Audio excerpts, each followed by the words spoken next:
Ladies and gentlemen, welcome to BWG Game Club. I'm your host, Peter, and I'm with my friends, Johnny Bag of Donuts.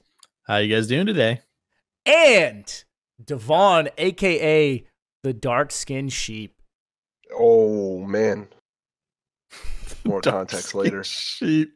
More context later. There's literally You just can't go out and say black sheep, huh? Yeah, you can't say black sheep. I can't say black No. sheep. You can't say black sheep. Why's it got to be a black sheep? Why's it got to be black? Why can't...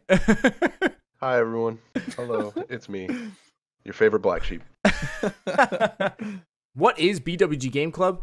It is a podcast where we pick a game and we play it section by section, and then we get together and we discuss the section that we played. It's kind of like a book club, except with video games. And this time around, we are playing Catherine, and this is episode 3. Guys, let's do a recap of episode 2. Biggest news of episode 2 was Catherine, with a K, is pregnant. With a P. Ooh. by a pee-pee got pregnant. From Mr. V. That is correct. Our protagonist, Vincent, has knocked up Catherine. So that does not help out the fact that he is... Allegedly. Allegedly. Very true, very true, very true. Facts. But as we know right now, Catherine with a K is pregnant by quote-unquote Vincent. Mm-hmm. And that does not help out the fact that he is currently cheating on her with Catherine with a C. Clapping them cheeks with the C. Catherine with a C, kind of crazy. Found out that there was like a strand of hair, a long strand of hair. It's chest hair, dude. Come on. Lucky chest hair. Just here.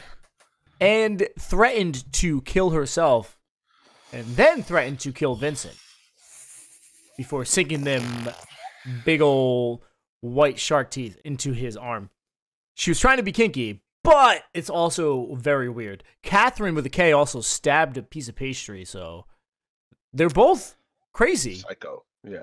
With a capital C and a capital K. Like, Shocking. it doesn't matter what Shocking. letter. They are both crazy. I'm not shocked. So either. weird. Interchange letters. Vincent, choose better. Yeah. Episode 3, we had to play stages 5 and 6. Let me know what you thought. Frustrating.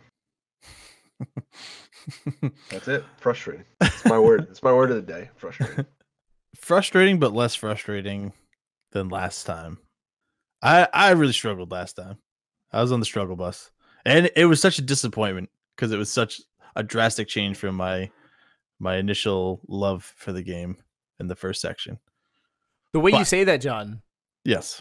is it almost like your mind is developing toward the puzzles now? You mean I'm not stupid anymore? Yeah, I think I'm starting to to understand what it's a combination of understanding the puzzles better and actually taking my time with it. I was rushing a lot through the second, but yeah, it's still annoying though. I would definitely agree with you. Frustrating, but less frustrating than last section. 100%. It was frustrating for different reasons. Right. I would say. And I think now I've learned a different way. Like these two sections taught me to do the puzzles differently as well than I normally would, right? I would normally go for the straightforward thing. Now it's like more thinking outside of the block. Oh, And I just hate you. doing that. No, you don't. You love me. This section almost broke me. Ooh. It almost broke me. Don't get me wrong, I persevered. I pushed through. Oh, don't worry. I still did everything in the shortest amount of time. You know, it's tough, guys. Tough being the white hat, but someone's got to do it. Sorry. Continue. It's tough being the smartest man in the room, Yeah. but you know, when you're faced with difficulty, you overcome. No, I definitely had some issues with certain stages, or certain floors, I should say. And you can check all that out in the VOD. Enjoy. If you joined the stream, thank you so much for joining. But if you didn't, it's up on YouTube. Check it out. You can see my frustrations. But we powered through and made it. Let's jump into episode 3, stages 5 and 6. We start off with a quote from Samuel Johnson. I got to throw this in there, guys. Samuel Johnson says, "It is commonly a weak man who marries for love." You ain't wrong. Damn. He's not wrong at all. Hardest words I've ever heard. Honestly, dude just called out every simp out there. Honestly, words that some people need to hear. What a hard quote. Take it how you will. We start this episode after that quote with Vincent in the bar. This is a normal bar section. You can drink, get drunk. You can be faster in the nightmare mode if you drink. Very important to do that. I did it every time. Did you guys? Yeah. I guzzle them bitches. Yeah. What do you guys drink? I'm just curious. Did you switch it up? Rum and cola all the time. Same here. Rum and colas every single time. I said, this is Vincent's drink. I switched it up. Did you? What do you drink? Yeah. Well, I mean, I started out with the rum and cola because that's what you start out with. But then I think one time I went with whiskey, and then the other time I went with sake. Which is actually cool because, like, once you finish the drink, they do a little, like, info shit on whatever you're drinking, which is really cool. Absolutely love it. That's what I was just going to get to. It's really cool that when you finish your drink, they give you some alcoholic trivia. Yeah. It's awesome. There's so many things you can learn just from drinking in this video game. Yep. It's great. You It's don't even have crazy. to drink in real life. No, you don't. One of the tips that we heard in this section was the United States outlawed alcohol between 1920 and 1933. That was the prohibition, guys. Dude, when I saw this fact, I was sitting there and I went, can you imagine for 13 years not being able to drink? Like, obviously there's people that made their own booze, and then there's people that, bought it legally, but you got to think that there's somebody out there that liked to drink, but also followed the rules and then didn't have a drink for 13 years. And I was like, holy shit. I was like, I can't even think about, like, that's a long time to go. A long time. Maybe I sound like an alcoholic. I don't know. But I was like, No. fucking 13 years. I couldn't, like, tomorrow just be like, yeah, 13 years from now would be the next time we can have a drink. That's crazy. All right. Super crazy. Dedication. There are many facts that you can learn about alcohol every bar section. So once you finish one drink, you can learn a new fact. It's really cool. I like that. That's a great mechanic. We never brought it up before, but I think it's important that we brought it up now, especially because we learned that drinking speeds you up in the nightmare realm. Yeah. Other than drinking, you can do normal bar stuff, such as talk to other patrons. You can go to the bathroom, look at scantily clad pictures. You can reply to text messages. You can play Rapunzel, which is an arcade game about climbing blocks. More of the same. But the one thing that I want to highlight, the one thing that I want to focus on during this time, and it's more because of John's theory, that is Johnny sitting at the bar in a doom and gloom mode, whining about how life isn't what he expected it to be, and he's not happy where he is, and he's not in love with his girl, and he doesn't know where he's going. Guys, it was kind of weird, right? Yeah. It felt a little bit out of the blue, but out of character, honestly. Now, if you're just joining us, John had a theory that Johnny is sleeping with Catherine with a K. We all think it's a viable theory. Johnny is the type of guy who ridicules what Vincent is doing. He talks down to Vincent for cheating, saying it's pathetic. He wants something more. He wants something serious. He wants to fall in love. That's the type of dude that Johnny seems like he is. There's no better woman for Johnny than Catherine with a K. And they all knew her in high school, too.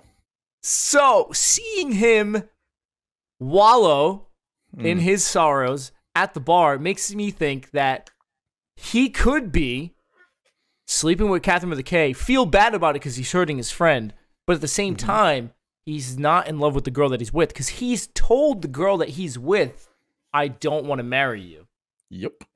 So the big thing that I want to do is I want to ask Johnny Bag of Donuts, what did you think of Johnny at the bar during this scene? So, yeah, like I said, it was kind of out of the blue as far as like him being so downtrodden. I mean, it's not like he shows a ton of emotion when he talks, but they keep emphasizing that, Johnny's, you should talk to Johnny. He seems a little down and everything like that. So it did reinforce my theory a little bit that there could be something up to that. I don't know though. I don't know where they would go if it wasn't that route, right? Why he's all of a sudden so doom and gloom, but we'll see. I just want to say, John, you planted it in my skull. The moment I experienced this part, I'm thinking, Johnny, are you sleeping with Catherine with a K? Mm-hmm. Planted these red seeds, sir. That's what this whole game is about. Is just like, it just seems like people cheating on everybody. Honestly, like it's kind of crazy. You've come. Tonight we visit the Quadrangle. I didn't expect you to climb this high.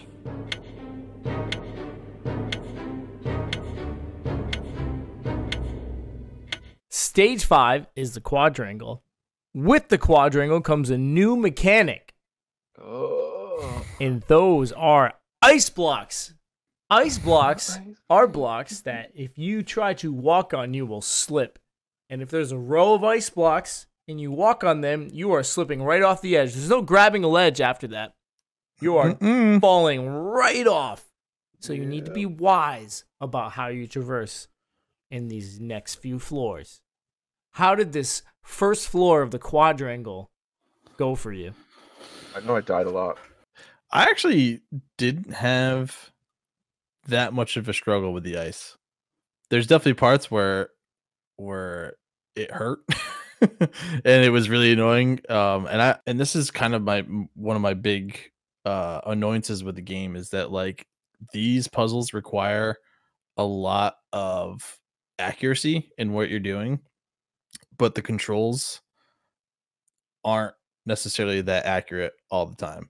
So like, for example, when you're hanging off a block and you get to like rotating around the block, the controls start kind of flipping and you start going back one side to the other side to the other side, and you keep going, the same two sides when you have to like change up how you're actually rotating around with the D-pad.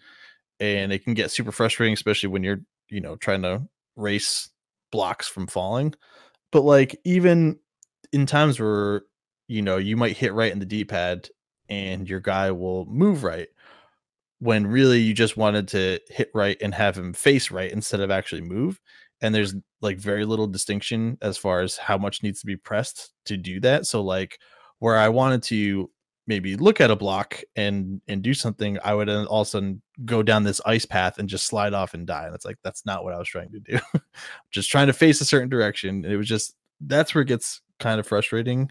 But yeah, all in all, there's some annoying parts of the ice, but I didn't think it was as bad as like the spike boxes when they were first introduced for me. I honestly had a similar feeling to the spike boxes, where at first I didn't understand how the ice blocks worked. Mm-hmm. And the way they work is if you step on them, you slide. So you can slide right off the edge if you're not paying attention. And that's what would happen. And that's the only reason I would die from a spike trap as well. If I'm not paying attention, I would step onto a spike trap and die. With the ice blocks, the same thing would happen. If I wasn't paying attention and I decided to just take a left or take a right, I would move onto an ice block and fly right off the edge of the floor I was on. And that's where it would become frustrating. But once I learned how the ice worked, once I learned how to maneuver, once I learned that you can move a block one space at a time on the ice, if you're pulling a block, you're not going to slide anywhere. You can hang off of ice blocks. Once I learned those two techniques, it made the ice section pretty simple. It wasn't bad. I actually didn't have a problem with any of stage 5. But I think that's the difference too between say like the spike boxes and the ice, is that like a lot of the puzzles in this section were trying, like once you get those maneuvers of either pulling a block so you didn't slide, or like hanging over the edge, that was the majority of just figuring out of like how to get through this. It wasn't like we're gonna stampede you through all these blocks, and guess what? This is going to be a spike block, but you kind of forgot because you're trying to go so fast. This one felt, and again, it could have been me too, taking my time more in this section, where I didn't feel as rushed, and I felt it was more deliberate in what's going on versus just like random shit happening. I do agree with you, John. With these levels, with the ice levels, all of stage 5, I felt like we had a lot of time to do what we needed to do. It was a cool mechanic to add. It was definitely different, and obviously I got taken off guard immediately. Once you realize, like, okay, I have to be careful when I'm on these blocks because I'll slip off, I'll fall off. These other blocks, when I push them, they'll slide farther, and you could potentially knock some blocks off too. Game changer. It changes the whole, everything about the game. So I like that there's just different, obviously there's just different ways to complete these stages now. I mean, it didn't make it as frustrating, I guess. So. I do like what you said. There are a lot of ways to complete what we're facing.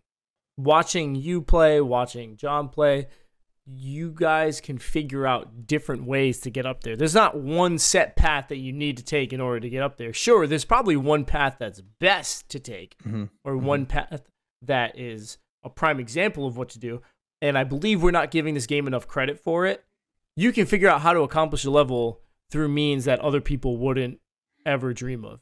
They definitely leave it more of a sandbox of like, you can figure it out in multiple ways. It's not just like a linear, like you have to do it this path. I guarantee we all didn't have the same solution to it. So, you know, to your point, there's that. Well, we finished that first floor. We're feeling pretty good at this point. And when we get to the landing, we come across a new sheep. There's a new sheep on this landing. And it's this big old bulky sheep, a.k.a. Devon, is chilling up there. And he has a giant mallet in his hand. When you talk to this sheep... Spiked mallet. Spiked mallet. You're right. It's a tenderizer. A tenderizer. Exactly. When you speak to the sheep, he's kind of weird. Yeah. Not all crazy. there. Yeah. If women weren't around, men would live like gods. And wherever women end, foolish men are born. I won't return to that reality. Hey, what's the matter with you? Get a hold of yourself. That sheep is very aggressive. And we're going to learn more about that in coming levels. He's an asshole. Guys, those sheep will show up.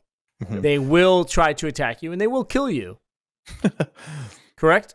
Oh, yeah. I didn't get killed by... Actually, I don't think I ran into one, but I'm assuming, yes, they do hit you and kill you. Did anyone get hit by one of them? I don't think so. I never got hit. I didn't get hit, no. Guys, I knocked one down. Let's do a virtual high five right now. Woo! Woo! Boom! None of us got killed by these big old black sheep. Can we talk about my man right here? My man with the dope hair. He was Is my that the favorite man part with the about Regent this. hair, the Yes. Elvis Presley hair? The pompadour? Yes.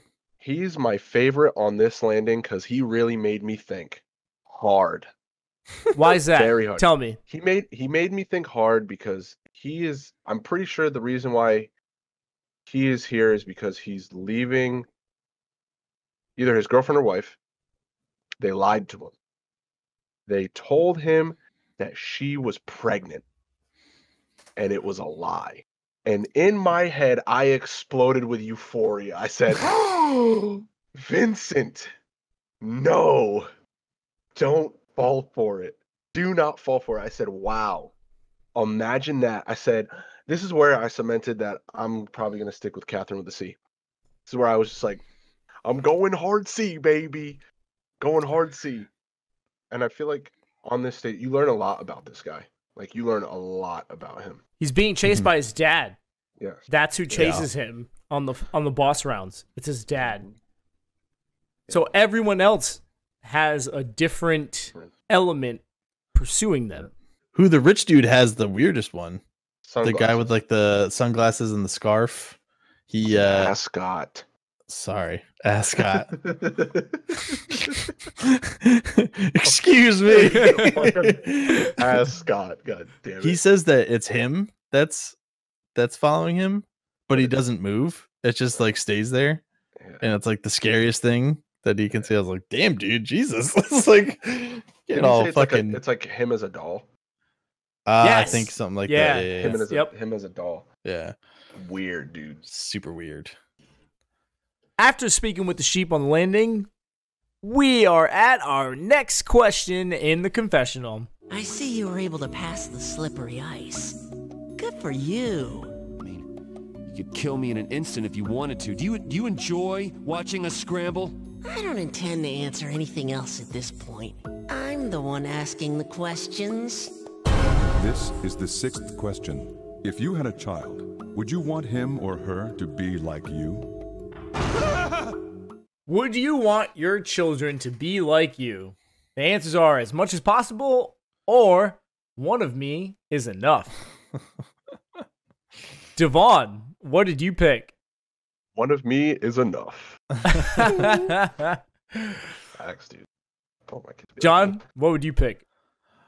That's tough, dude. I mean, I feel like I have a lot of good qualities, but there's also shit where I'm like, no, you don't need to be like me. It'd be tough. If I had to choose one or the other, I would say, fuck it as much as possible. I'm right there I'm a with good you, guy. John. I'm a good guy. I'm right there with you. This had nothing to do with me as a character, like me as a person. It really meant like if they possess the same qualities as me, they like the same shit as me, they're like pretty much the same person. I don't want to share anything that I get. You know what I'm saying? Like I'm not trying to share nothing. Like my video games and shit. At some point they're gonna want to play my shit. Nah, dog. Wow. Get your own shit. Buy your own shit. Get out of here. You can be a player too, and like the controller's not. Like that's fine. What did you get morality-wise? That's what I don't understand. Is like, why would there be morality to this? Like, what? Not one of is wrong or right. Like, that's just an opinion. You went up for one of me is enough. What's up, baby? That's crazy. I say that's crazy because I don't understand how the morality thing works with these questions. Because no idea. there were certain times, there were questions that I answered honestly, and I thought, why did I lose morality for that? Dude, my morality tanked this whole section. I'm like so hard on the left. It's not even funny. I'm like, what did I do? I didn't do anything. I was just like, all right, I guess maybe one of me is enough. Maybe I don't need to pass anything down. God damn.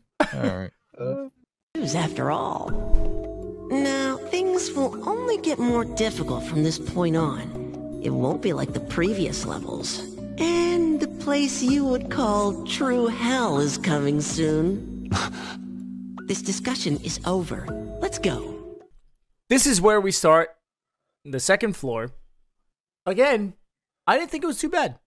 No. I was pretty okay with it. What do you guys think? It wasn't bad at all. I think I like this section a little bit more than the last one. I don't think this one was that bad. I'm pretty sure I cruised through this one pretty quick, actually. Now that I got like the ice blocks down and everything. Like I was saying before, for some reason the whole like ice portions just clicked with me. Like I really felt like I figured out how to get around the obstacles that they were throwing at me, which felt good because I was so frustrated before. But I think it's a combination of, again, kind of figuring out from the start how to get to this. Also, I was taking my time more and I was being more deliberate with my movements, where I was like picking up my thumb each time on like the D-pad to just be like, I'm going left, I'm going left, I'm going left, instead of just keeping it resting on there and just like kind of putting pressure on it. Right. Because I think that's where I started rushing more and then making mistakes, where this one I was like making one move, going up, going down. It definitely helped out a lot. There's definitely some like stupid mistakes where like you'd go up on a block and then just, run right, forgetting that there's ice, and then you're just like whoop, flat. Like, fuck. But it wasn't like I don't know how to get past this part. I was like, fuck, I just stupid mistake. That was pretty much the extent of it. I'm right there with you on that. The biggest cause of death was forgetfulness. In the case that I would take a step left or I would take a step right and there was ice there, off I went. And every time I made that mistake, it wasn't, oh man, this game. It was, Pete, you idiot. Right. There's ice there. Yep. I think it's the next level, but there was definitely one part where I was just like, oh my God, I'm so stupid. It was like the same spot I kept sliding off. I'm like, why do I keep doing that? I just felt so dumb. But I was like, again, it's like you said, it's not the game's fault. It's just like, you're so stupid, John. I was like, stop making those dumb moves. I get way too happy when I get to that platform. Like, felt good. It felt good because I was like, oh man, maybe I'm not terrible at this game. Maybe I can I'm power not through so some dumb. stuff. And then Section 6 came and that and just told me, John, you're not that smart.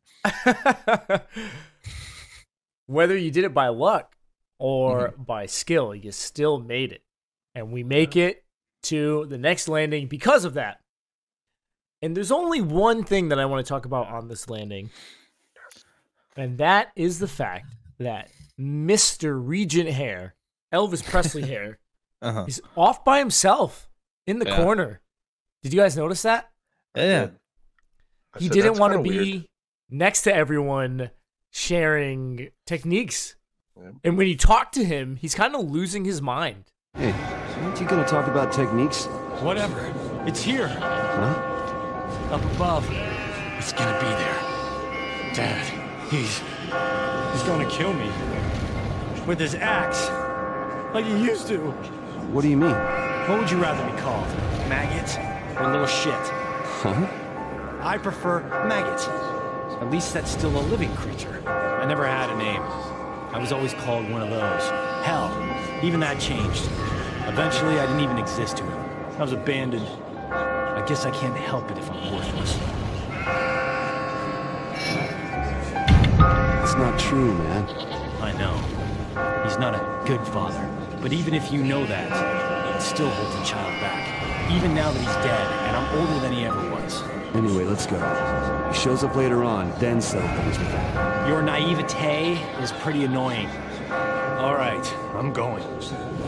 It seems like he's going down an unfavorable path.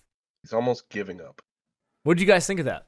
I thought it was sad, man, because like he went from like happy-go-lucky, like we're gonna get out of here, let's do this, to like total shift. Everything just flipped overnight. Overnight, it flipped. Literally overnight. Like this, I think the stress of his father, it's getting to him in his head. Like maybe I don't amount to nothing. You know, maybe I am useless. Well, what's weird is that they all are here because they've cheated, right? But what's chasing them is completely different, and it's like their fears.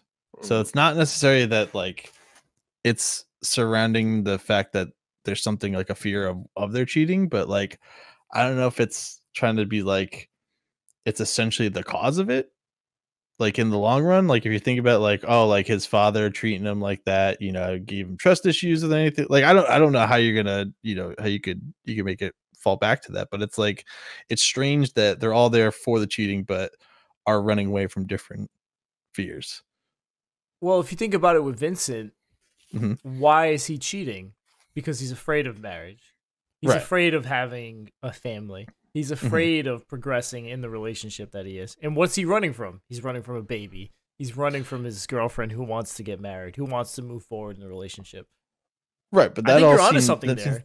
That seems to make sense though. Of like that's all things that I could logically say that, and I guess you gotta try to take everyone else's fears and like what they're running from and try to work it out as to why. Well, with that guy with the Regent hair, maybe it's because his dad treated everyone like shit.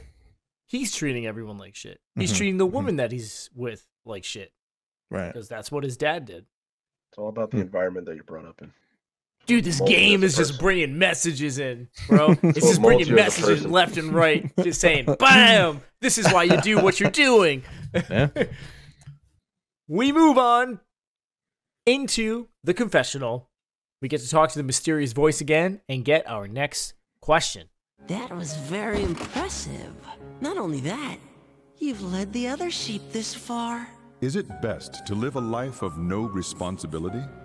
How does a life of no responsibility sound? Sign me up or no way? Devon. I said no way. White-hatted that shit real quick. I said, nope. I need responsibility, baby. Give it to me. John. I definitely said sign me up. Sign me up. Really? Very nice. Well, the way I looked at it was like I did the extremes, even though now I'm looking at it and it doesn't really have it like that. But I was like, if it's either a life of no responsibility or full responsibility, I'm going no responsibility. Like, I don't mind some, but like, I'm not having my whole life be fucking chained down to doing other shit. It's like, yeah. I would have picked no way. I didn't have this question, but I would have picked no way. That would have been my answer. By the way, getting much further than this won't be an easy feat. You should give up. Save yourself the pain. You're just trying to scare me because I'm so close to the top. It's not like that. I think you know already what exactly is chasing you. Like I said before, you'll face true hell tonight. No matter what happens, if escaping's the only way to survive, I have to do it. Okay, then let's go. The night will be over soon, too. Did you know what was going to chase you? Did you have any idea? Because I had no idea. No I clue. remember reaching this part and thinking, I don't know what's going to come next. Before, it was pretty easy with the whole pregnancy thing. And I was thinking, oh, what if it's a baby chasing me? This time around? No idea. Nothing. Not a clue. I had no clue. I was like, is it going to be the hands again? Is the immoral beast? Like, literally, I sat here and I'm like, is it the immoral beast? Is it another baby? I'm like, dude, I have no idea. Tell you what, I'm not happy. I would have definitely ran. This is where I freaked out a lot. I remember now. The trouble came in this section, huh? Yeah, it wasn't great. Vincent walks into this floor and he hears someone yell, "Don't run." Can't be. Oh, wedding dress! No escape! Hold on. Calm down now. The doomed bride. Catherine is in, I guess, a wedding dress, or at least wedding attire, I should say. Yeah. It pretty much looks like a zombie ready for a wedding that's chasing you with a giant knife. And now begins our first boss round. Describe Catherine for me. Catherine is pretty much all naked. I would say half naked, maybe, because I think she's wearing panties or whatever. She's got no top on. She's got the bride's veil. She's got a knife, which almost looks like the cutting knife for the cake. She's got her glasses on, red eyes, her white hair. She's a psychopath. She also has a superpower. Yeah. What's worst her one ability? ever. Her ability is she shouts up in the air like an ice storm, but she creates an avalanche. And if you get caught in that avalanche, you fall pretty much all the way down. You fall and fall and fall and fall. There's no way to get out of it. I remember trying to run left or right. Yeah. And man, that was super annoying. That pissed me off a lot. I was getting so mad. Yeah, I'd get super mad if I got hit by that, and then it would just be like, because it's not like you fall down one step or like 2 steps. It makes you fall down a good chunk of blocks, and then it makes you fall down another good chunk of blocks, and then it's just like she's right there, and then can stab you and kill you. It's super frustrating. Yeah. Luckily, when you finally do get to move around, I could just hit undo, and it would bring me all the way back up to where I was. And I would say, fuck you, Catherine, you piece of shit. But that's where like the boss battles, I think, become super frustrating with it. It's like, it's all angles, right? You're worried about the boss coming up from the bottom and killing you. You're trying to worry about the shit coming up from up top, hitting you and pushing you down. And then you're also worried about not sliding off the ice or trying to figure out the path of how to get up there. So it's like you're constantly having to look at all aspects of the screen at the same time to like know where to like try to maneuver.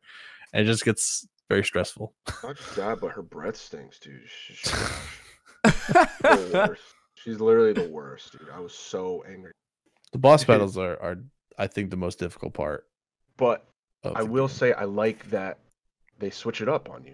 I like that every single like nothing's the same. Everything's different, right? It's always changing. There is like a gimmicky amusement that I find of like each time going to the boss battle, not knowing what's going to be chasing me and being like, ha, oh, it's Catherine in a wedding gown. It's like, that's funny. That's cool.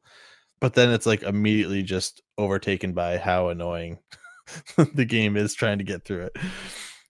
Well, once you finally like get it, because I think later on it clicked for me in here, like what I needed to do, where I needed to go, and I just beat feet, dude. That's one thing I'll give these ice levels is once you figured it out, it was pretty much just, okay, I know what I need to do. I just need to do it faster, and I need to avoid her dumb attack. Mm-hmm. And then you could climb up, and you were good. Right. Totally different from certain levels that we've come across before and certain levels that we'll come across in the next stage where there are certain moves that you need to make in order to progress up. Overall, guys, the ice stage, what do you think? Yeah. Not bad. Not bad. Not bad? Not as bad as last section, I imagine. Yeah, no. This is where I regained some of my confidence in the game. It felt like maybe I was breaking through a wall, and pun intended. Just finally getting to the other side. But oh, how was I wrong? I was so wrong. Yes, sir. Well, we'll find out how wrong you were. But before we can do that, we have to make it to the exit, which we do. Vincent opens the door, and what comes out? Kamehameha. Exactly. A Kamehameha blast hits our bride-to-be, and she falls into the depths below. Vincent gets to escape. Yep. Cue the song. Hallelujah! Hallelujah! Hallelujah! Hallelujah! We've made it out, guys. Vincent wakes up. Again, he goes through his sheep eyes phase. Mm-hmm. He's sweating. And luckily, Catherine's not there. Catherine with a C is not in his bed. Thank God. He's nowhere to be found. What a relief, huh? Yeah. Finally. Unfortunately, it's not an easy morning for Vincent because his phone is ringing and we come across some new information. Hello? Is this Vincent? Yeah? Who is... You know Catherine, right? Huh? This is Steve, Catherine's boyfriend. What? Are you serious? Damn it! You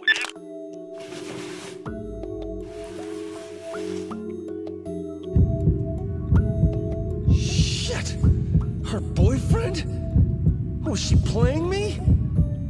I thought it was weird for her to rush things. Oh, man, this shit keeps getting worse.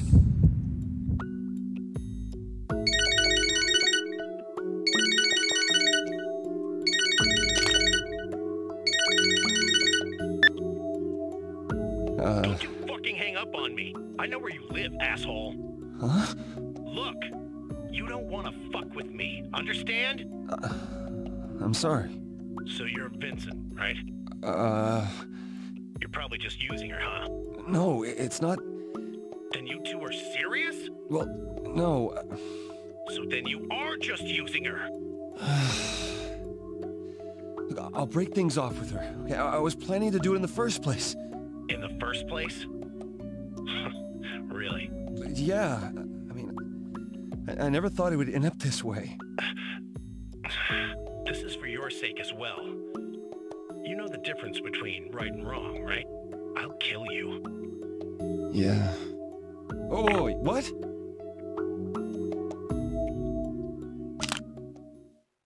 Well, this fucking blows.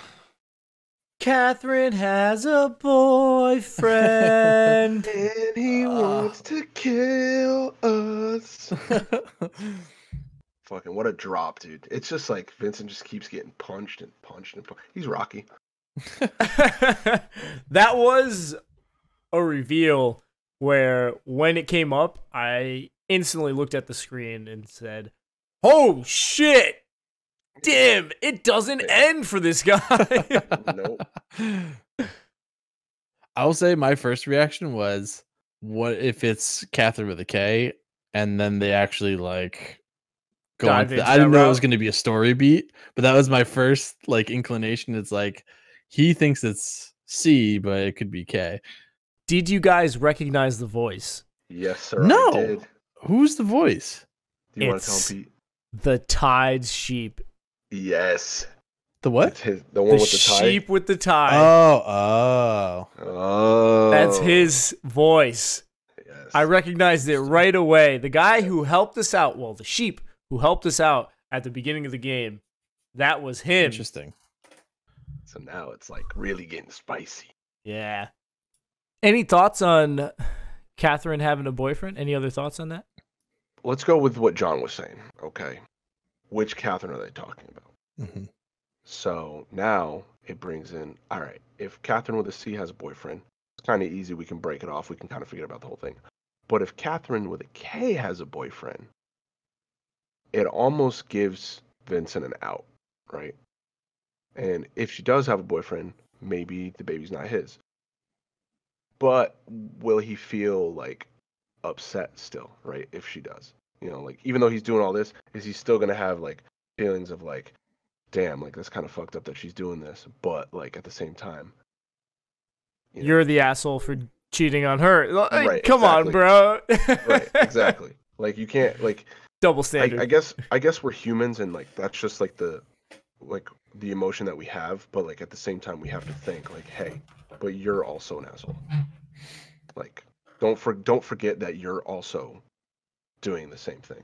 So like she probably has a different way, like a different reason, right? Vincent doesn't clean up his act. He's very like doesn't want to keep moving forward with things. Maybe Steve is like, hey, you know, like let's do this thing. Like let's do it. And he wears a tie, you know, right? Maybe has a nice job. Right. Vincent wears a blazer with a t-shirt. Like, what are you, a high school teacher?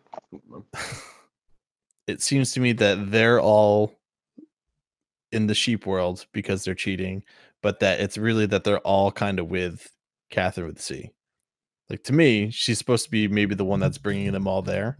So it wouldn't necessarily be strange that one guy finds out about the other and is confronting, right? I think it's interesting to take that whole concept and flip it as if Catherine with a K is actually the culprit in this whole thing, which is kind of my theory in this whole situation, is that she's actually like the devil demon person in this. My only argument against it being Catherine with a K are the subtitles. It has to be you. Why? Subtitles have your name. Subtitles right down here. See? Whenever I talk, Catherine. C pops up. I thought the same thing, but I was like, that's his initial thought, was that it was C that it's talking about. So that's why they had it there. There is another part to the scene where Vincent feels like he's being watched. The door this was weird. to his apartment gets knocked on, and he walks up, but there's no one there. And then someone cruises by the peephole, and he gets scared, and then he covers the peephole with a piece of tape from the bandage on his arm. Was it Steve himself? It looked like a male eye, right? You think? I don't know if you could tell the difference, but it looked like it was a dude. I feel like it was quick, and I couldn't really tell. I also was like, that's not how peepholes work. You can't see. You can't see into the apartment. Right. Moving to the next scene, Vincent is at the Stray Sheep with Catherine with a C. Steve? I don't know anyone named Steve. What? Really? What's this about? Why are you bringing up this Steve guy out of the blue? I got a call this morning. This guy Steve said he's your boyfriend. Huh? What? He said he was my boyfriend? Yeah. He called me up. He said he was Catherine's boyfriend. Well, obviously someone's got the entirely wrong person. Huh? But I told you it's not me. Really? Then who is it? How would I know? Maybe it's some other Catherine you know. Yeah, like I know Wait. No, it can't be. You really know another Catherine? Just let me think for a second, please. Catherine definitely isn't a cheater. And I can't just trust every word this girl says. Hey, wait. Maybe this guy is just one of your lurkers. Huh? What do you mean? There's gotta be countless men that have fallen for you, right? Maybe one of them is still trying to get you to fall for him. I mean, you are really cute. Huh? God, what am I saying? Anyway, maybe this guy's not even named Steve. He's probably some creeper trying to act slick. Stop, you're scaring me. Oh, sorry. You know, let's just drop it. Hey, you're the one that brought it up. It can't be. So, after we get out Her of here... cheating on me? That's absurd. No, that's impossible. But can I really say it's absolutely impossible? Hey, are you listening? Oh, sorry, I kind of zoned out there. You know, being with you is a real pain sometimes. Huh? Oh, sorry. Whatever. I never wanted Vincent's also the worst at He's awful. bringing this up, like with anything. Like he comes across very accusatory, and then like immediately backs down when they're like, "Oh, I don't know a Steve." Like, it's like, dude, I would say I didn't know who Steve was if that were the case. Like, what? Like, what the hell? You're terrible. I 100% agree with you, John. 100%. Yep. The moment she says, I don't know any Steve. Well, you have to know a Steve. The Steve said that he knew you, that you're his girlfriend. Well, I don't know any Steve. What? Could it be someone else that he's talking about? Oh, I just got to think about this. Oh man, my whole plan backfired. I'm not gonna break it off with you now because you told me that you don't know Steve. Yes. Right. Whether she knows Steve or not, this is where you break it off right here. Right. It's your out. He's got such a he's smitten, dude. She's got him wrapped. Sex must be great. Hey, you don't get a booty monster coming after you.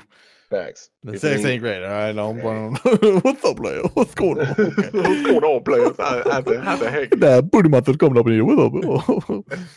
This cemented that Vincent is just an idiot because the story turns around, as you could hear in the cutscene, to him thinking, oh, maybe Catherine with a K is actually cheating on me. Maybe it's Catherine with a K who has the boyfriend. But there wasn't any type of rebuttal from Catherine with a C to change it like that. All she said was, no, I don't know Steve. I don't know what you're talking about. Basically says that if you talk to Vincent and you just stand your ground on something, if I took Vincent's money right in front of him, I didn't take it. Bro, you lost that money. I saw you lose that money. Oh, well, maybe I did. That's how he would react. The more that this story goes on, the less I actually feel bad for Vincent because, like, at first, it's kind of a shitty situation where he got himself into, where he got super drunk and he banged this girl, and he's like, "Fuck, I cheated on my girlfriend." And it's like, at this point, he deserves it. But he just doesn't help himself at all, and like he's just so wishy-washy on everything.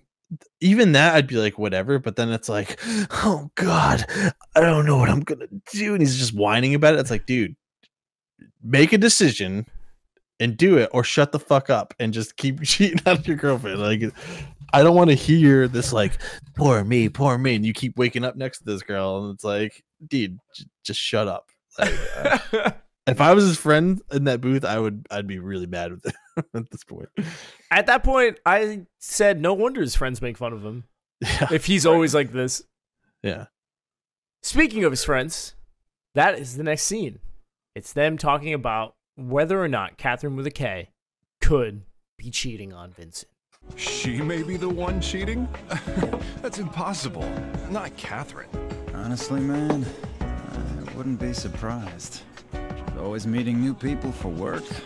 Plus, she doesn't always choose the best guys. Stop saying it right, like I've been two-timer? cheating all this time. Ugh, don't you get it? It isn't about length. Jeez, you men are such pigs. Next time she's here, tell me, man. I want to see her. Yeah, this wasn't supposed to be a meetup. Get this at all. It turned out this way. This all sounds like a huge pain. Come on, stop being so down. I mean, you don't even know if she's really cheating, right? So, what are you gonna do now? What else can I do? I have to know. Seriously. I'm just in shock now. In shock my ass. Even if it's true, you're not innocent either. You're just a selfish pig. She's right, you know. I know I'm doing the same thing. If I knew she was lying to me, I couldn't take it. And yet here I am. Oh, man. Hey, Vincent. Wow. What a loser. Dude, I can't watch this anymore. You're really bringing me down, man. I sided with Erica 100% when she said, Erica, yes. Wow, what a loser. I said, yes, Vincent, you're a freaking loser. For you to sit there and say, oh, if she's cheating on me, I wouldn't be able to take it. But I'm going to keep cheating on her. I mean, it's a little different, though, right? It's the same, but different. It's not apples to apples, like I would say. I mean, if he literally got wasted and woke up and this chick was in his bed that he banged, he's like, oh, damn. If she's having another relationship with somebody, I even think that's different. Like, having a legitimate side girlfriend or boyfriend versus just hooking up with someone is completely, like, not the same. Both are not still good. Fucked up. Yeah.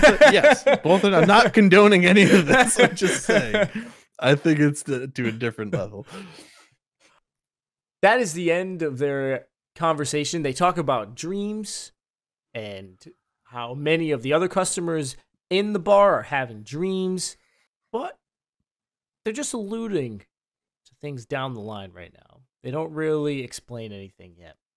Well, there's a big reveal that happens also with talking to everybody. What's that? And that Todd died. That's the pompadour guy. Elvis. The Regan hair. Oh, Elvis yes. dude. Yes. Yeah. So here's the thing. I didn't Yeah. get that. No. Not that it didn't happen for me, but I did not put two and two together at this point. Oh. That never even occurred to me in this section. Oh, wow. Yeah. Okay. Never even occurred to me. So in that conversation that they had, I knew that they talked about someone. Yeah. And that they weren't showing up anymore and that they didn't hear from them. Right. And they mentioned the name, but I did not know that they were talking about the dude with the Elvis Presley hair. No idea. That went completely over my head. It wasn't until the first landing where I started talking to all the sheep and I did not see that dude, where I said, oh no, he didn't make it. After this bar sequence, Vincent heads home, he falls asleep, and we now enter. You're here. The clock tower is tonight's location. This clock has been in use since ancient times. We have now made it to the clock tower, stage 6, first floor, and there is a new mechanic for us here, ladies and gentlemen. The bomb blocks. The whole point of the bomb blocks is if you step over them, they ignite, and then you have a certain amount of time before they explode. When I first stepped on it, I thought, oh my god, what's going to happen? What's it going to affect? How big's the radius? And then you really learn how it works, and it's not that much of a problem. I just could never use the bomb blocks the way they wanted me to use them. They teach you techniques about using the bomb blocks to progress to new levels, and I just couldn't do it. I could not do it. I could not figure out how it worked. I would just avoid the bomb blocks, or if I had to use it, it was pretty much a stepping stone to get up, and if it exploded behind me, I didn't care. I did the exact same thing. I tried to avoid them as much as possible. And like I said, when I did have to step on them, it was just to get above and I would be fine after. It rarely affected my path and what I did. I honestly didn't care for them. Sometimes they screwed me up a little bit, but for the most part, it was just like I would step on it and just keep moving. Mm-hmm. They didn't really factor in. They did bring back the spike traps this floor as well. So they gave us new blocks and the spike traps. But first floor, stage 6, didn't really pose an issue. One thing caught me off guard, but it didn't make me die or make me lose out on anything. The big old black sheep that we saw from earlier made his first appearance in this level. And I remember seeing him as I was climbing up and thinking, oh shit, is this going to be a problem? Am I going to have to worry about this? And it really wasn't. They were actually really easy to avoid. Yeah. I trapped several of them or made them fall in different ways and never had to worry. Yeah, I never had an issue with them. Overall, floor 1, not too bad. The clock tower environment, when we reach the landing, pretty much looks like Deadly Premonition's version of the clock tower. There's just giant gears moving around. Unfortunately, no men hanging like turkeys or being strung up like turkeys around. Strung up like a turkey. Oh my god. He looks like a strung up turkey. Just giant gears. We get to this landing, and guys, this is where I noticed that the man with the Regent hair, Elvis Presley hairdo, was nowhere to be found. You're a bad friend. You noticed just now. You're a bad friend. You're a bad sheep. I noticed here, he was there before. He was there on the previous landing, but he wasn't in the bar. Right. Now he's not. I feel like at the bar, they tell you so many different times, too. Right. Like they told you when you talk to his underling, when you talk to the police officer, I think he makes mention of it. I think if in the news, I think they say his name on the news. It was the people like in the cutscene. The people were talking. They were like, "Oh yeah, he died." Yep. Well, I don't know how he's gonna pull through this, blah blah blah, or whatever. And I'm pretty sure they were talking about him as well. Not that he died though. Right. It was just he wasn't there and that he's going through a tough time. Right. But it was at the bar where I want to say it was like 3 different things. I was like, all right, I get it. The dude died. Like, I don't know if they do that just in case you don't talk to certain people and you at least catch it. I guess I didn't catch it at all. So I guess I missed every single time. Maybe if you watch the news report, it actually shows you. There's definitely, they say the name. They say 2 people that died. I definitely missed it. I definitely missed it. ABT, always be talking. With this landing, there's more sheep to talk to. And then you move on. And we get our next question in the confessional. This is the clock tower. The 6th floor. You're really good. You've been going at a pace of 1 floor per night so far. Come on, hurry up and ask your question. I want to get this over with tonight. This is the 8th question. Would you be worried or jealous if your significant other had good friends of the opposite sex? Before we get to the question, I just want to say, the mysterious voice mentions that Vincent's doing really well. He's going at the pace of 1 floor a night. Does that mean that other sheep are going up 1 floor of the stage and then hanging out on the landing and that's it? Yes, some of them are. It's possible, but it also doesn't make sense because every time we go on landing, we see the same sheep. So they would be keeping the same pace. Unless they're talking about the other sheep, the side sheep that we don't really associate with any people. That don't have names. Yeah.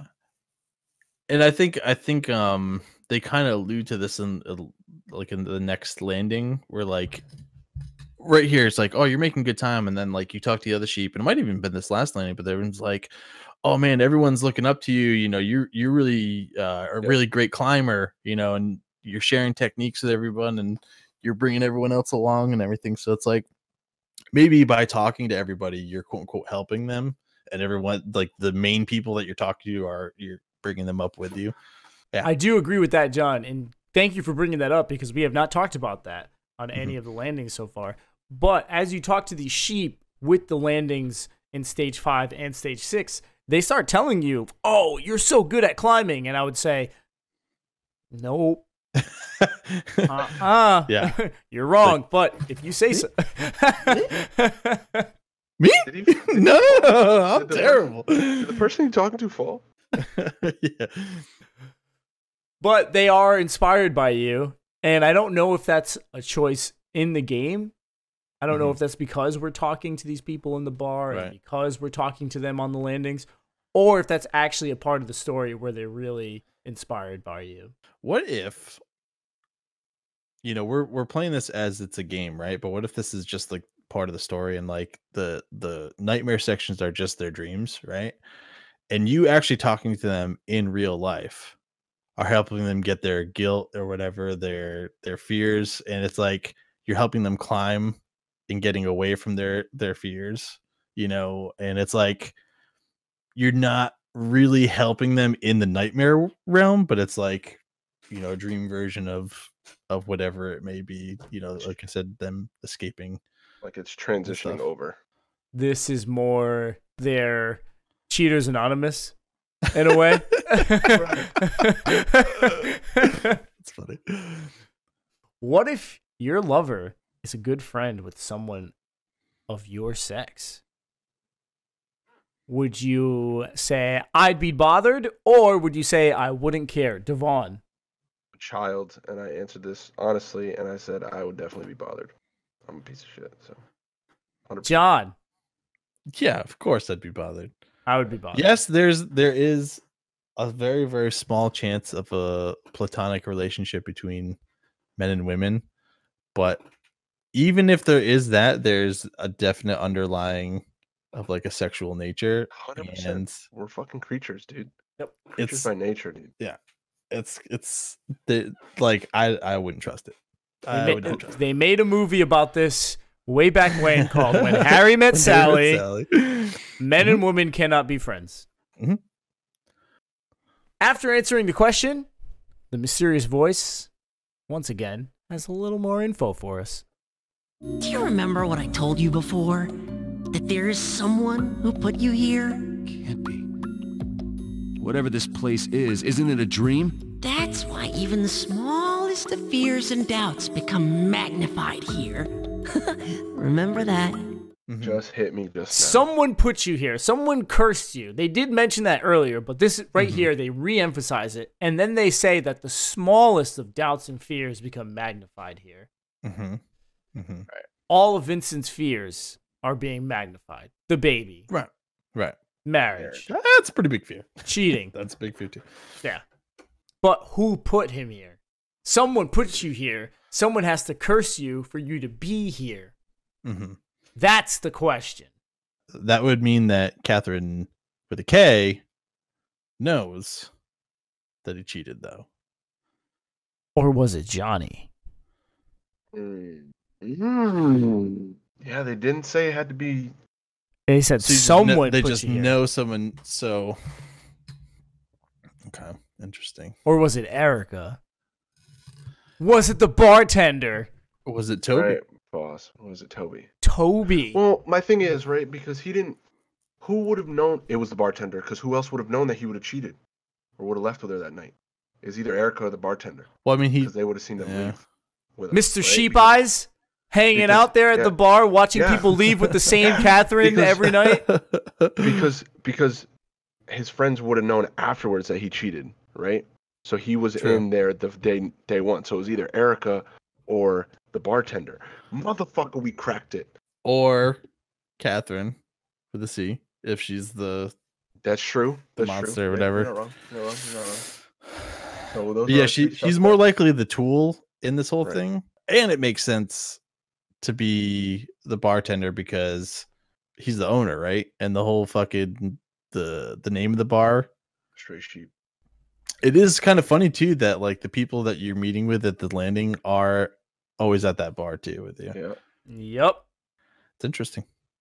I mean, for all we know, Catherine's with the season charge and using Boss to corral these guys like sheep. Right. Hey, they say Erica disappeared for a while because of one of her relationships. That's one of the things that they talk about. If you talk to Erica in the bar, she mentions that she was gone and everybody was worried about her. What were you doing, Erica? Shows that they were, I think Orlando says it. Yeah, she says she just crashed on a friend's couch and that that basically everyone's exaggerating. Or maybe she was setting up all this shit for people who cheat. Right. It's possible. She got cheated on. Second floor of the clock tower begins. Guys, again, I didn't have much problem with this floor. And all I remember is that I really had problems with the last two. Yeah. Second floor was pretty simple. I mean, you had to think, but I did not have any issues with it. I put myself into a rhythm, moved along, and I was good to go. I will say, this was the level where I realized I could not use the bomb blocks the way they wanted me to. There was a portion. I attempted. Yeah. There was a portion where you walk up and there's a wall of bomb blocks, and I'm sure that if you pull one out the right way and set it off and place it where it needs to be, it basically blows up a perfectly fit staircase for you. Oh, I didn't even realize that. I did use the spring box, and I don't even know if we talked about the spring boxes at all this episode so far. Have we brought them up at all? No. All right. There are these boxes that if you jump on them, they will spring you up 5 levels. Very helpful in certain instances. Definitely. We finish the second floor.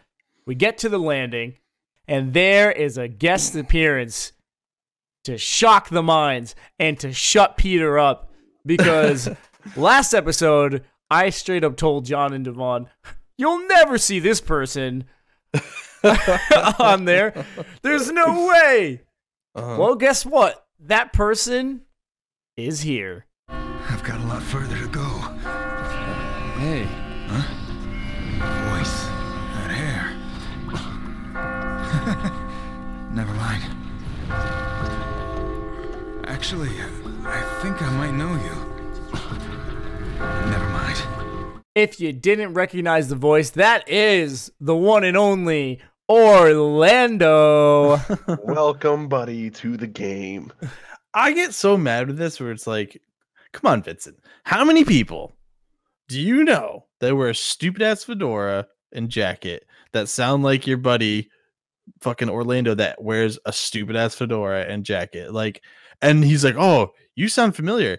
Dude, just be like, are you Orlando? Like, just fucking ask a question. What's so hard? I don't understand.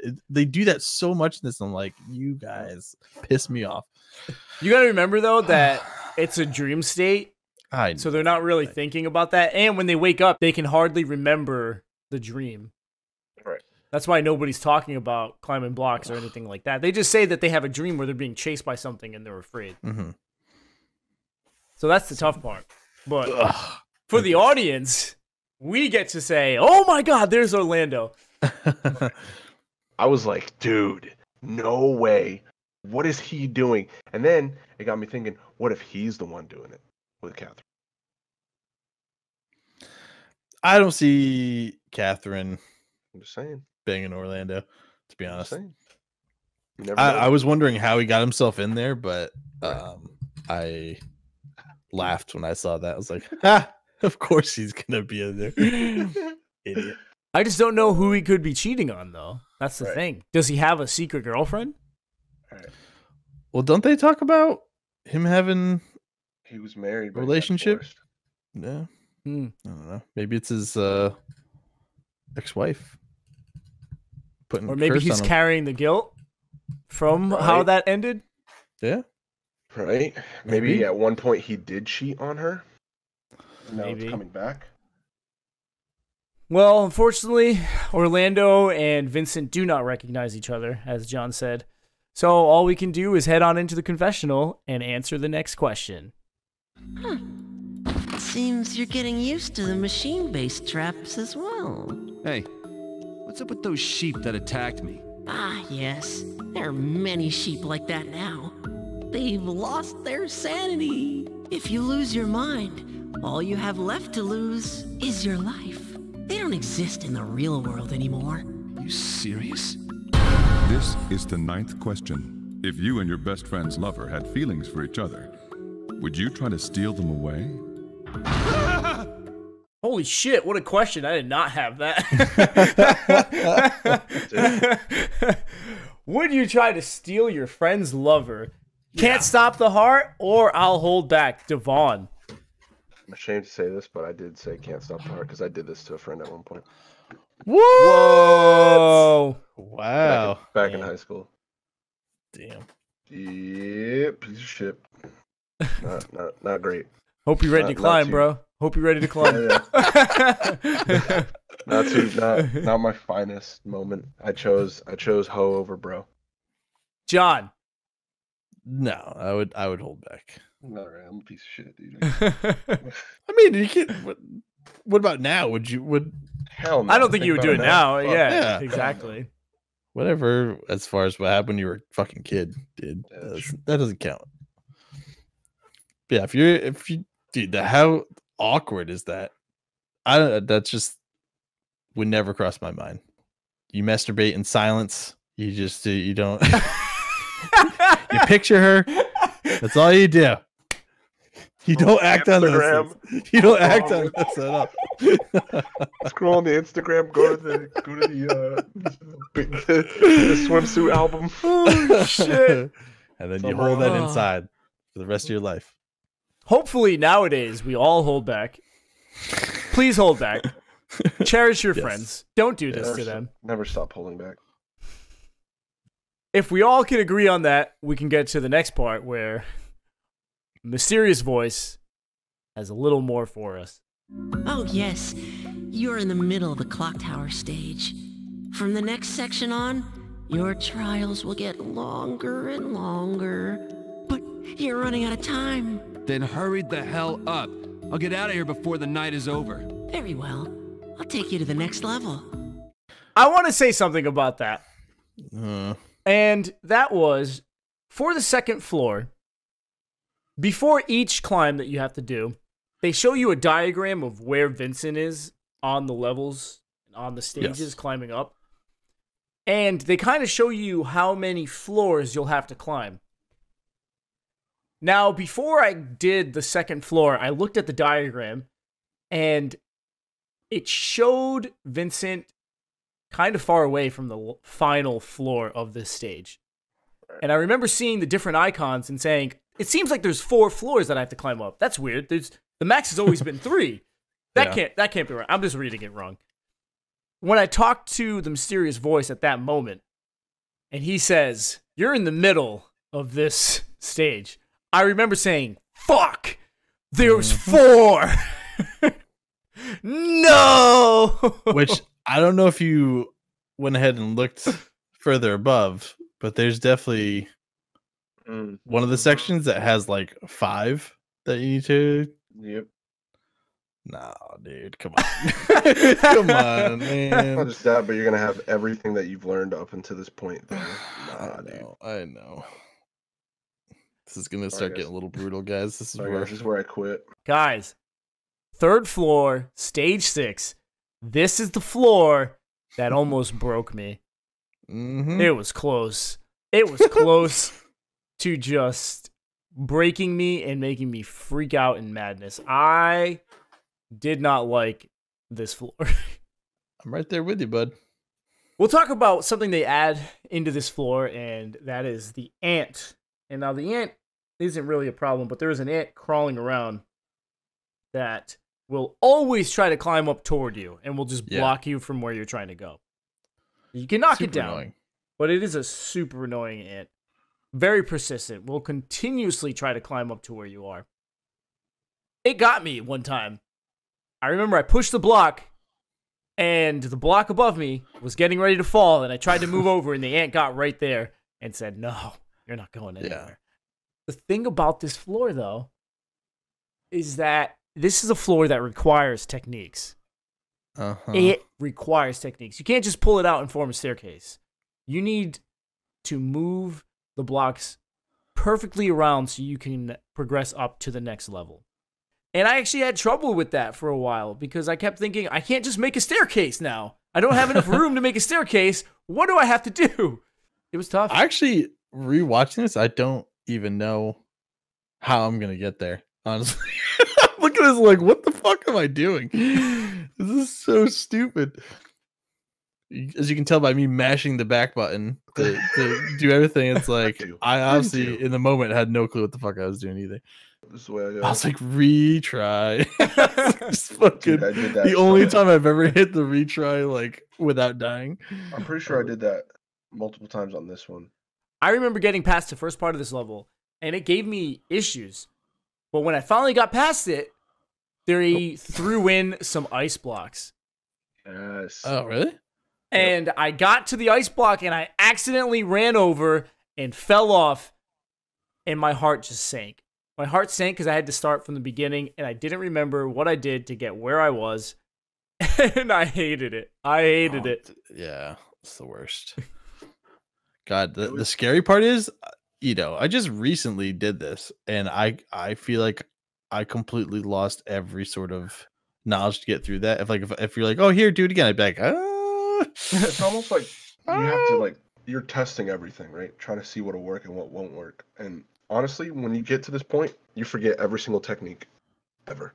That's how I felt. I just forgot everything. I was like, everything I've learned? Yeah. I don't remember. All right, go ahead. After much perseverance, we make it past the 3rd floor.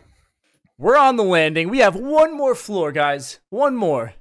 We can do it. We can do it. Level. However, we have another guest appearance on here. Another guest appearance. How exciting is that? I don't cheat. I don't go out and party. And the woman I love is... And I get these nightmares too? This sucks. Johnny! Here's No fucking way. Johnny! I missed that. I walked right by him, went and saved. I went Are you straight serious? I went straight to Orlando. No. I didn't even see him in here. Okay, so here's the thing. No. Here's my You thing. didn't see it? wow. I didn't see him. But wow. here's where I realized it. Later on, when you make it to the restaurant, he specifically talks about having nightmares, and that's when I said, oh shit, this motherfucker's a lying sack of shit too, but I didn't see him in here. I didn't see him in here. Nice. Dude, so angry at myself. And yet also gives further proof to my theory. Yes. Yep. What a piece of shit. Mm-hmm. I'm so mad. It's all right, Devon. It's all happened to us. It's not just Johnny that's on this floor either. Orlando's here again, so thankfully he made it. He climbed. He's good. The sheep with the tie is here. Steve. I just want to say all our friends made it because Toby's in the confession booth. It's possible. Hey, it's you again. Damn it. Why did he go away all of a sudden? Where did he go? Hey. Shut up. I can hear you. Sorry. Yeah, I understand. Getting chased around by weird monsters again. Well, go. There's another big one waiting to greet you tonight. He's such an asshole now. Oh, greet these nuts, bro. How about that? Greet these fucking nuts. He is focused on other things, but if you recognize the voice, you know that is Steve. Or it has to be Steve, most likely. You know what I just realized? What's that? I just realized that everyone has like something unique about them. Like Orlando has his black jacket, fedora, right? And Johnny's guy is like a leather coat with a cigarette. My man Vincent is in here in heart boxers and a pillow. So everyone sees a sheep with heart boxers and a pillow. Yep. Wild. Absolutely wild. Well, I just noticed that just now. So Orlando made mention like that voice and that hair. So they see his hair too. Oh yeah, that's right. Yeah, I didn't even think about that. Yeah, because you can see a lot of their hair. Yeah. Also, I don't know if you just noticed, but the cop realized that it was Vincent. Yes, the cop is the only person. Leave it to the law enforcement to have that inquisitive mind. Mm-hmm. Fuck the police cop coming straight from the underground. The cop, using deductive reasoning, is able to say, "Hey, you're the guy from the bar." When you talk to him on this landing, that's pretty awesome. I was actually really happy that at least one person was able to put two. But and two Vincent together. doesn't know his own fucking idiot friend's stupid ass fedora. Sorry. Who else do you know with the fedora? Honestly, if I had a friend that had a fedora, and I saw someone else with a fedora, I'd be like, dude, you have the same fedora as my stupid ass friend. Wait a minute, you sound like him. You sound like my stupid ass friend. Are you my stupid ass friend? Well, this stupid ass friend decides to go back into the confessional before we take on the final floor of the night. We have one more question. You're quite persistent. Your climbing skills are remarkable. I don't care what little speech you have. Hurry up! This is the 10th question.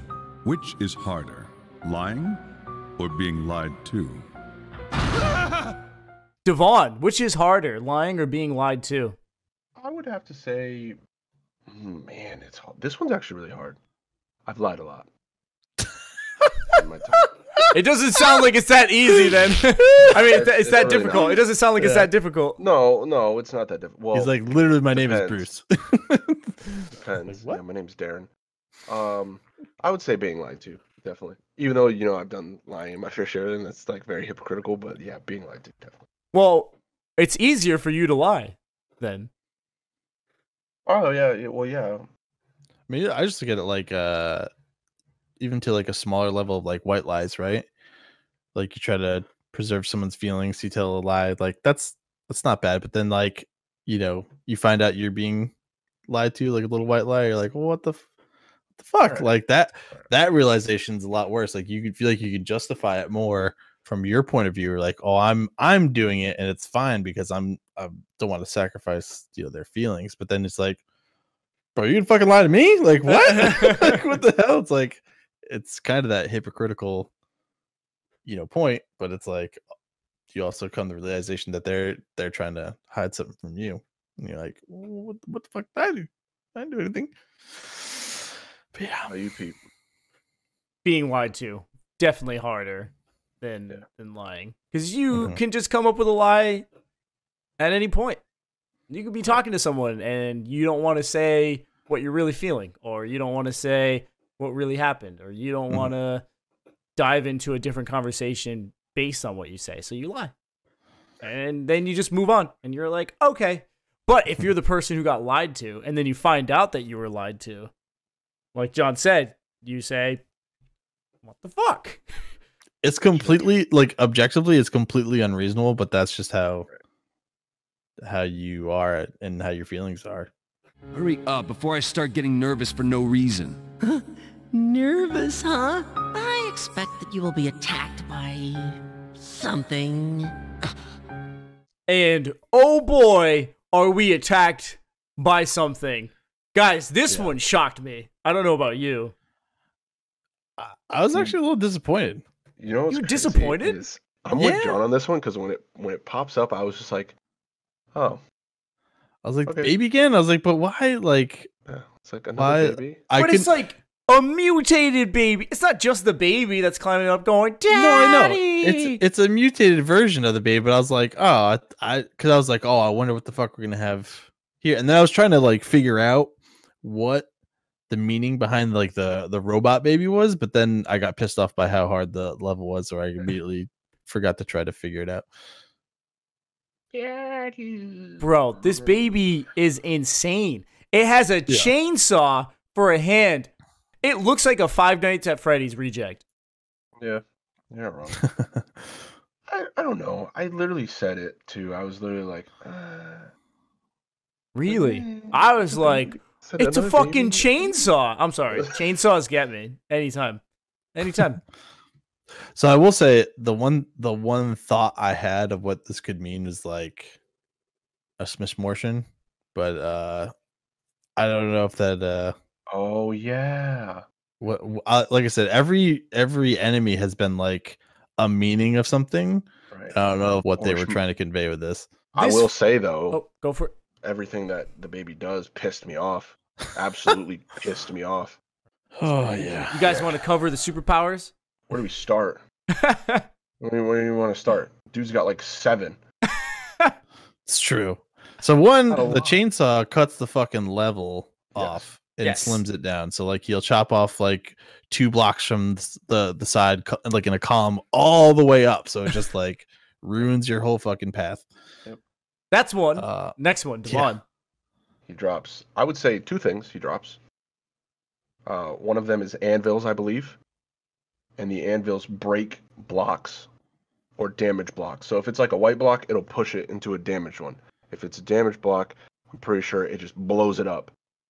And then he drops these. I don't even know. Are they like just like fucking lawnmower, fucking box lawnmowers? I guess you could call. So when he drops them, they go up to whatever block they landed on. They'll just go up. Or across. And then ones pop up on the sides and they're rolling. Which, pro tip, you can break those ones. You can? You can break them. How? So when I was playing, they're on the backside. If you pull that last block, it has nowhere to go straight. So it just breaks. It literally just break into pieces. And I was just like, oh, cool. So I don't have to worry about that one. But I died a lot to get to that point. What? Yes. Huh. Can I tell you something about the ones that go sideways? Yes. So you can see this lawnmower motherfucker traveling around, right? Yes. Mm-hmm. It shakes the block that it's on. So even if it's on the other side, you can tell where it is. Where it's at. Yep. Well, there was one moment I was not paying attention, and I was very close to the end of this level. Yikes. And that thing decided to literally come right around the corner and ruin all my hopes and dreams. Another time, I'm 1 block away. 1 block away. Just got to pull this bad boy out, and I can climb up the stair and get to the platform at the top. Baby Dearest over here decides to call in the lawnmowers. Decides to rain lawnmowers at that very moment. So when I pull the block that I need to pull out, guess where that lawnmower decides to land? Right on you. I was 1 block away, and the thing landed on me and killed me. And I had to go back to the checkpoint. I feel like that happened to me. That happened to me twice, right? I was like 2 blocks away from the end, and literally he calls him, and it comes. I'm literally scaling like I move over across as I scale, and it just comes, and I said, "Wonderful, absolutely wonderful! What a great game!" And then I climbed up, same thing. Literally, it came around the corner, went, and I dropped my controller, and I just said, "Oh my god, why?" The crazy thing about this, though, is that this climb isn't difficult. It's the things around the climb that make it difficult. If you look at the way the blocks are set up, it's not hard to pull out blocks and form a staircase. It's everything else that comes into play that makes this a difficult climb. Again, I think the ice levels and even the earlier levels of this section was like you could take your time and you could be a little bit more methodical. This one again was just like you gotta go and just shit everywhere. Brutal. Vincent makes it to the top. He opens the door. He's ready to get out, but the baby is not going to let him go so easily. Baby's got to climb up and eat some Kamehamehas from the door first. But the baby looks crazy messed up at this point. Yeah. I mean, when this thing popped up, I remember while I was streaming, I freaked out. I was like, oh, shit. He's got chainsaws for eyes. Okay. If I just open this. And a victory.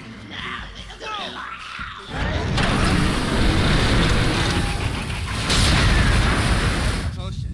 Oh shit.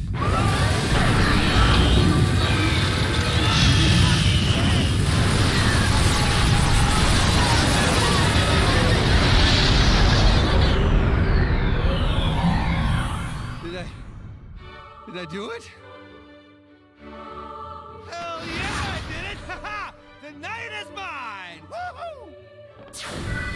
I just noticed he had a machine gun in his mouth. He had a Gatling gun, a chain gun in his mouth. I still don't understand what the hell that's supposed to represent. That baby's fucked. That's what it represents. That's what it represents. It makes no sense. I don't know. I'm just as curious. I'm not sure. Everything else has made sense. So far, but except that one. Vincent wakes up. Sheep eyes all over again. Mm-hmm. Unfortunately, this time someone is in his bed. It's not just her that's in his bed, though. We've got some creepy crawlers joining them in on the fun. Do you guys remember that cake Catherine with a K dropped off? Mm-hmm. Yep. Well, someone did not eat that cake. Oh, Vincent ate the cake, just not her cake. Signifies where his relationship is heading. That's exactly what's happening because the creepy crawlies have made their way into that. But creepy crawlies mean ants. Ants. Right. They're ants, yeah. I mean, they are kind of creepy. Like it. Well, no, if you were sleeping, there was a lot of ants. And if they were there's a crawling lot on of you, ants. you'd be freaked the fuck out. So here's my thing.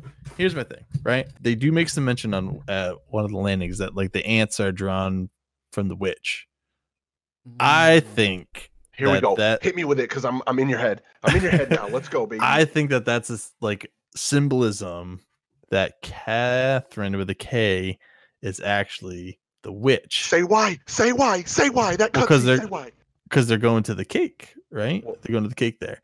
Well, not just that, but I will interject. Okay, go ahead. That one cutscene where she showed up at the door. Guess what walked outside to greet her at the door? Little ant boy. Right. There's that, and then what I also when rewatching all the stuff, when Todd said that his girlfriend or whatever it was said that she was pregnant, but she was lying. And now, Vincent's like, oh, maybe Catherine's lying, but what if again, Catherine is the one doing all this stuff, right? And that as her move is just telling people that she's pregnant, but really she's not. And it's like she's the one that's like we're supposed to think that the ants are coming in, right, because of Catherine with a C at this point, but she just has curly little hair that just happens to resemble, some sheep, and she doesn't really have anything to do with this. And she's actually just a normal crazy girl. And Catherine with a K is really the psycho witch bitch, and she's doing all the shit.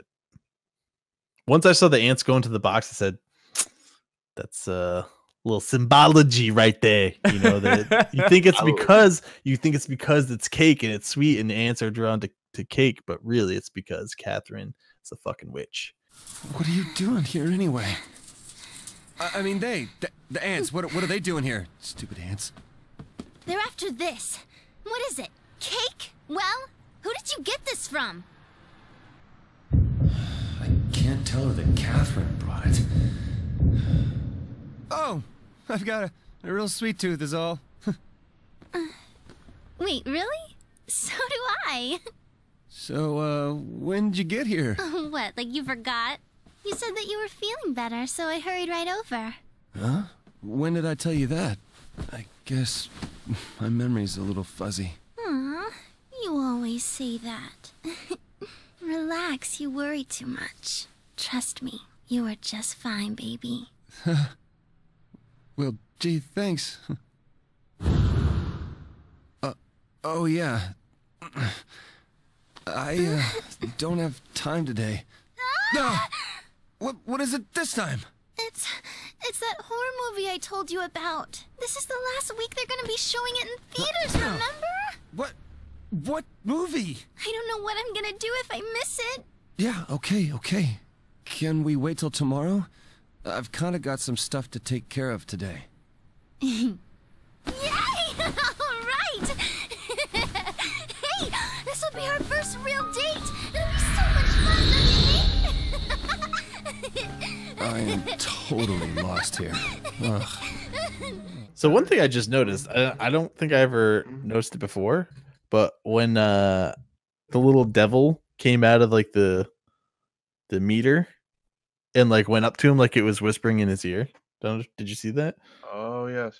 I was going to say that he said something different for me. Oh, okay. Well, yeah. It's because my character's fucked, but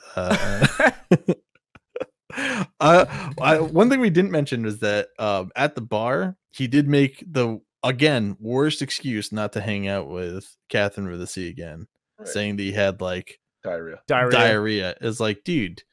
Yeah, you got diarrhea of the mouth, bro. It's the worst. God, dude. So bad.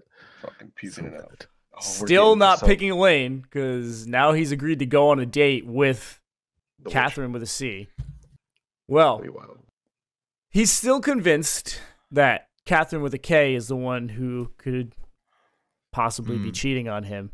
Mm-hmm. So after dealing with Catherine with a C and her crazy aunts, he goes to visit Catherine with a K at their usual cafe spot and confront her about Steve. Look, I've got to ask you something. You know what I'm talking about, right? Huh? Don't you have anything to tell me? Vincent, what in the world are you talking about? All right, I'm just gonna come out and say it. Wait, Listen what's to going me. on?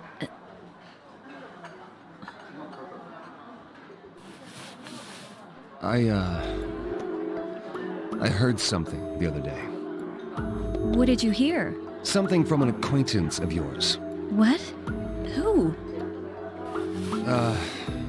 Well, do you know a guy named Steve? Steve? Yeah. I don't know anyone named Steve. Exactly. Wait, what? You don't? No? No? Not even one? Like I said, I don't know any Steves. Well, how could you not? I mean, Steve's a pretty common name, right?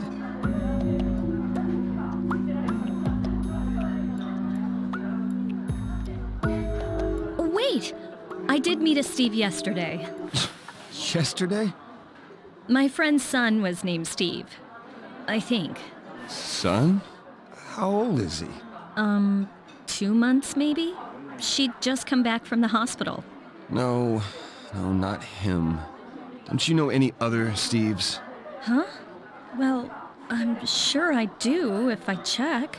You mean you have to check and see if you know anybody named Steve? I guess so. Look, what is this all about? Well... Speak up and tell me. Who's Steve? Some friend of yours? What are you getting at? Well, if you don't know, then let's just drop it. Vincent is the worst. He's the absolute fucking worst. Brutal, dude. That is just like, God damn it, man. I remember. Accuse or don't accuse. I know. Do something like. How long? How many more times are you gonna be like, you don't know any Steve? Not one? Not even a. How could you not know? You don't even like. Shut the fuck up. Even I was like, dude, I'm done with this dude.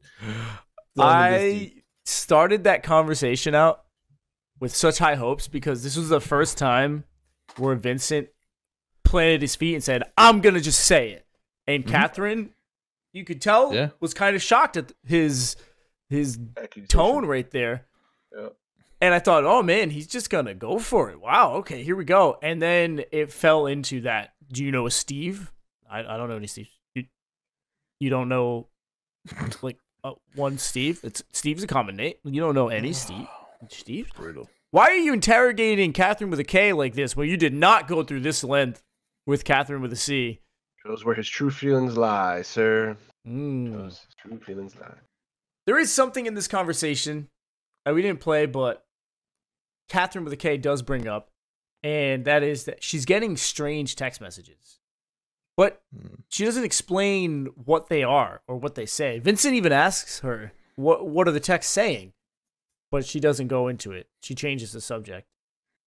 I don't know if that has anything to do with what's going on in the story, if that's going to tie into everything, but something fishy is going on. With Vincent not having any success accusing Catherine with a C or Catherine with a K. He goes back to work. He's sitting in the restroom stall, and he talks to Steve again. He has to tell Steve, I don't think we have the right girl. Yeah, well, I asked around, and nobody knows who you are. You told her? Well, yeah, of course I did. I mean, that's the quickest way to split up, right? Yeah. But what do you mean, nobody knows me? Well, that's exactly why I called.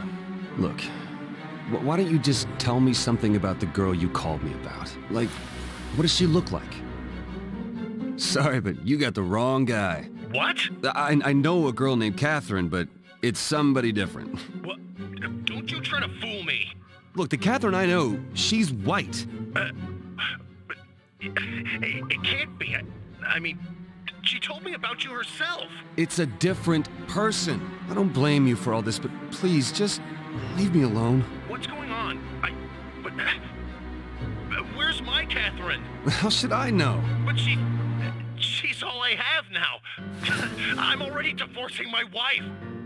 She came into my life suddenly, and then I just... I'm sorry to hear that. I'm going crazy. It's gonna come for me, and Look, I'm the one going crazy here! I won't call you again. So leave me alone, okay? Wait, no, don't hang up. I still have... What the hell was his problem?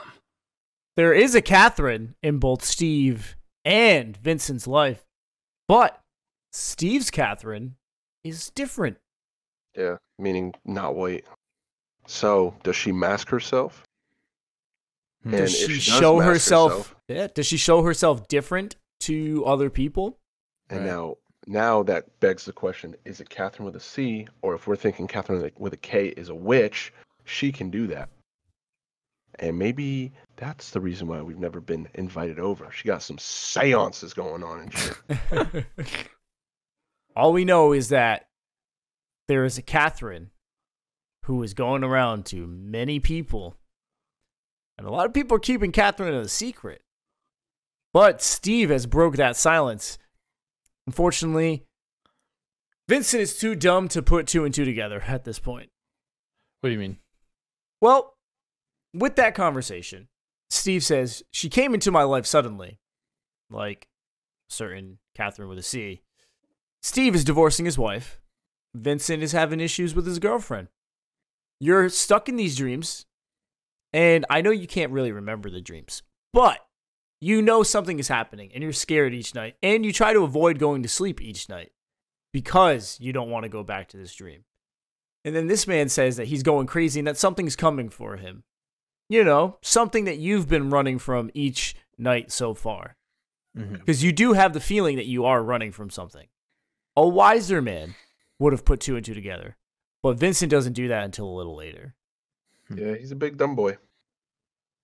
Vincent is back in the bar and he's talking with his buddies. They've got a little conversation to have. And they even have some dreams to talk about because, as you know, Johnny and Orlando have ventured into that dream world. Has finally grown some balls. Honest. I'm not growing balls, just made a fucking decision. Vincent's pulling up his big boy pants and he's gonna act like a dad. But what if completing the top level, right? All this nightmare stuff is for cheaters, right? And actually completing the final level is coming clean and accepting responsibility. Oh, there's That's no like, way Catherine with a K, if she's not involved in this, is not finding out. Oh, She's I know. 100% finding out. Yep. But I'm saying, like, that's why everyone dies, right? Because they're always trying to hide it or they're trying to keep it concealed. But, like, the only true way of getting out is to come clean and accept responsibility. The freedom that they're talking about. Yeah. That's what it is their guilt and fears catching up to them.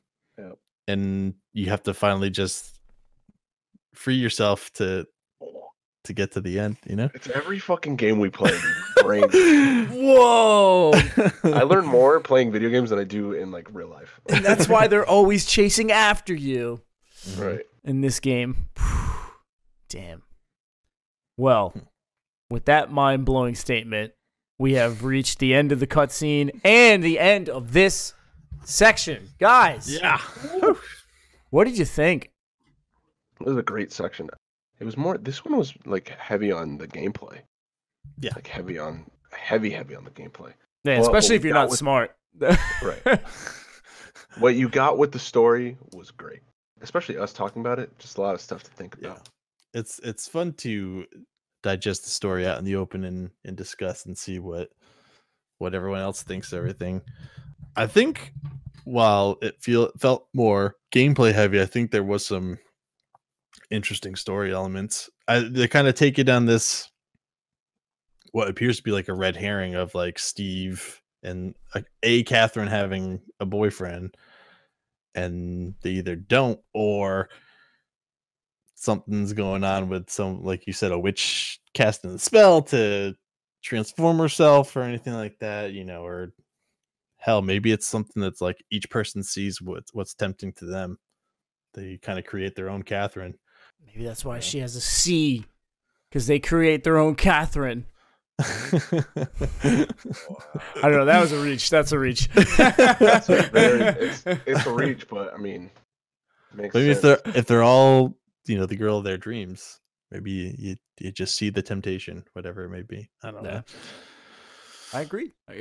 I really enjoyed this part. As Devon said, definitely much more gameplay focused this time around, especially since they added an extra floor for stage 6.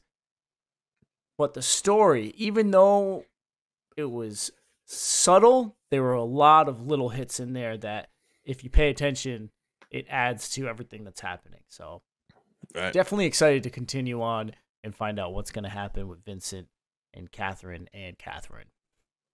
Guys, for the next episode, we have to beat stages 7 and 8. It's the only way I beat games, baby. Why are we talking about what part we're playing to? Well, because if you want to play along with us, you can. You can join our Discord by clicking the link in the video description below or in the description of the listening platform you're using. Once you join our Discord, you can discuss the game with us if you want. And if you do, we'll give you a little shout out. We'll talk about whatever you want to talk about in the Discord. Feel free. Have fun. Talk with us. Now, if you don't want to play the game, if you don't have the game, if you don't have the time to play it or the money to buy it, we have a solution for you, and John is going to cover that. Yes, just like what Pete said, you don't have the game? No problem. You can go follow us over at our Twitch channel, BLKWHT Gaming, and you can watch one of us play through the section that we're going to be talking about. You can go there when we go live. You can watch the VOD. We're actually going to upload the VOD over on YouTube, so you can watch it there at a later time. All in all, you can catch up and then know what we're talking about. This podcast has a video version available on YouTube, but if you don't have the time to sit there and watch a full video, well, we have a solution for that as well, because this is a podcast, so you get to listen to it in many locations. Devon, take it away. Yeah, you get to listen on your favorite podcast platform, any listening platform. We're on pretty much all of them: Spotify, iHeartRadio, Stitcher, SoundCloud, Google Play. We're everywhere. We don't even give you an excuse to not listen. Leave us a rating as well. Rate the podcast for us. It does help us out a lot. If you want to follow us on social media, feel free. We are on Twitter and Instagram, BLKWHC Gaming. And if you want to reach out to us in a more private sense, feel free by emailing us at blkwhcgaming@gmail.com. That is it for this episode, guys. Episode 3 of Catherine is in the books. I'm your host, Peter, and I'm with my friends, Johnny Bag of Donuts. Hey. And Devon, a.k.a. the dark-skinned sheep. Bad motherfuckers. We are Black and White Gaming, and we will see you next time.